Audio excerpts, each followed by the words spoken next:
पुनीत, इस वक्त आप जहां पर खड़े हैं उनसे पूछिए, खाने पीने की जो ये चीज़ों में महंगाई हुई है, चाहे वो दाल हो चाहे वो तेल हो, उसको लेकर क्या कारण समझ में आता है ग्राउंड पर, और उनका क्या मानना है इसको लेकर, वो किसको जिम्मेदार मानते हैं इसका? देखिए गौरव, इस वक्त मैं दिल्ली की सबसे बड़ी थोक मंडी यानी खारी बावली में खड़ा हूं। दालों की ये बड़ी मंडी है। सबसे पहली बात ये है कि अगर लॉकडाउन से पहले की बात की जाए तो जो रेट दालों के थे उसमें 3, 4, 5 रुपए की बढ़ोतरी हुई है, कुछ दालों में कमी हुई है, लेकिन जो रेट दालों के यहाँ थोक मार्केट से जाते हैं वो रिटेल में जाकर के कई गुना हो जाते हैं। यानी कि अगर अरहर की दाल की बात की जाए तो 92 रुपए किलो अरहर की दाल है, लेकिन रिटेल मार्केटिंग में जाकर के 150 रुपए किलो तक बिक रही है। यानी रिटेल में जब ये कस्टमर जाता है खरीदने के लिए तो वो पैसे देने के साथ साथ आंसू भी बहाता है कि कितना ज्यादा डिफरेंस है। हमारे साथ इस वक्त थोक के व्यापारी हरीश जी मौजूद हैं। हरीश जी, पहली बात तो ये बताइए कि लॉकडाउन से पहले और अब में क्या फर्क पड़ रहा है, खासतौर से रिटेल और थोक के प्राइसेस में? डिमांड की वजह से प्राइसेस नहीं बढ़े हैं कोई भी। अच्छा। थोक में कोई भी रेट नहीं बढ़े हैं। जो लॉकडाउन से पहले थे उससे कुछ ना कुछ मार्केट घटी हुई है। ऑन एन एवरेज से एक जैसी बैठेगी। अच्छा, डिमांड की बात करें तो डिमांड कितना है, क्योंकि लॉकडाउन में मार्केट भी बंद है? क्या डिमांड? बहुत कम डिमांड है। बहुत कम। हाँ। कुछ रेट्स की अगर बात की जाए कि अरहर की दाल वगैरह कुछ के रेट बताइए यहाँ थोक के रेट अरहर की दाल के 91 से 98 तक के रेट हैं। अच्छा, और राजमा के? राजमा के 114, 15, ऊपर में 18 रुपए। छोले के 70 से लेकर इनसे पूछिए फिर आम आदमी 150 रुपए में क्यों खरीद रहा है? इनसे पूछिए फिर आम आदमी तक 150 में क्यों पहुंच रही है ये दाल?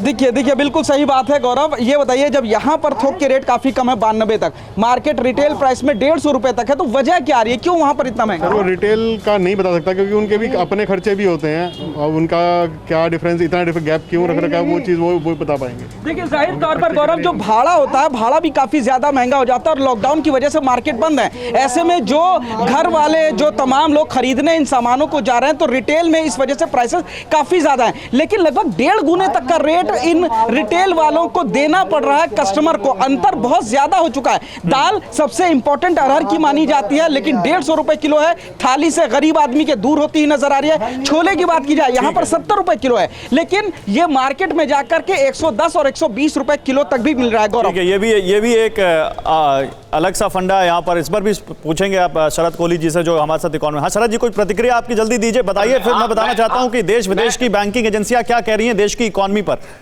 मैं कारण बता देता हूं कि ये जो आपको इतना बड़ा फर्क होलसेल और रिटेल में दिख रहा है, 2-3 कदम अगर सरकार उठाए तो ये रोका जा सकता है। पहला, होर्डिंग बहुत बड़े स्केल पर गौरव होर्डिंग की जाती है, जिस सामान की अंदेशा होता है कि शॉर्टेज है उसकी होर्डिंग कर ली जाती है। दूसरा, इतने ज्यादा बिचौलिए बीच में होते हैं, अगर ये बिचौलिए सरकार काम करके कम कर दे तो आपको जो 90 और 150 रुपए का फर्क दिखाई दे रहा है ये एकदम कम दिखाई देने लग जाएगा। अगर ये दो चीजें की जाए, महंगाई काफी हद तक नियंत्रण में यही चीज क्या शरद जी फलों में भी लागू होती है? बिल्कुल, वैसे तो कहा जाता है कि एक सेब खाइए रोज डॉक्टर को भगाइए, लेकिन यहाँ तो सेब खाने के पैसे लाए कहां से लोग? 250 रुपए किलो से।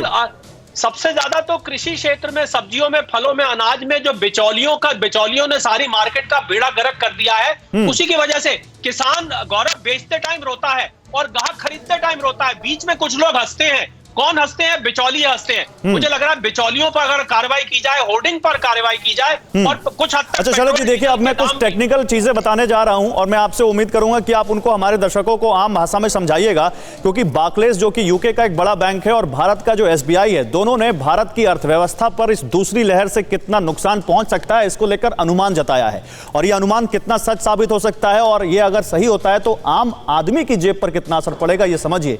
बार्कलेज कह रहा है कि अर्थव्यवस्था को लगभग 4.5 लाख करोड़ रुपए के नुकसान की आशंका है कोरोना की दूसरी लहर के चलते, क्योंकि पहली लहर से अभी हम उबर नहीं पाए थे उसके नुकसान से। लॉकडाउन से मई में हर हफ्ते $8 अरब का नुकसान हो रहा है और जल्दी से जल्दी लॉकडाउन अगर नहीं खुला तो ये नुकसान और बढ़ेगा।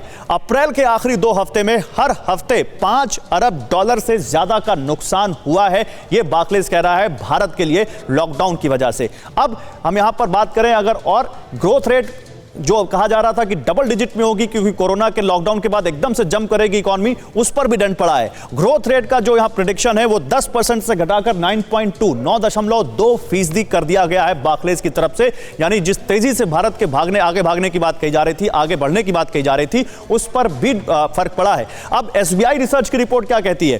कहती है कि जीडीपी को 4.5 लाख करोड़ रुपए के नुकसान की आशंका है। बार्कलेज 5 लाख बता रहे थे, यानी आसपास इनका भी अनुमान है। जीडीपी के 2.5% के करीब बराबर इसका नुकसान हो सकता है, जो कि बहुत बड़ा है। 1% जीडीपी यानी 60,000 नौकरियां, इस पर भी बताऊंगा मैं आपको। ग्रोथ रेट का अनुमान 10.4% यानी 4.5% से भी इन्होंने भी कम किया है। जो डबल डिजिट में जो ग्रोथ रेट था उसमें इन्होंने भी अपना जो प्रेडिक्शन है वो कम किया है। फिक्र आपकी, सोमवार से शुक्रवार रात 9 बजे सिर्फ TV9 भारतवर्ष पर।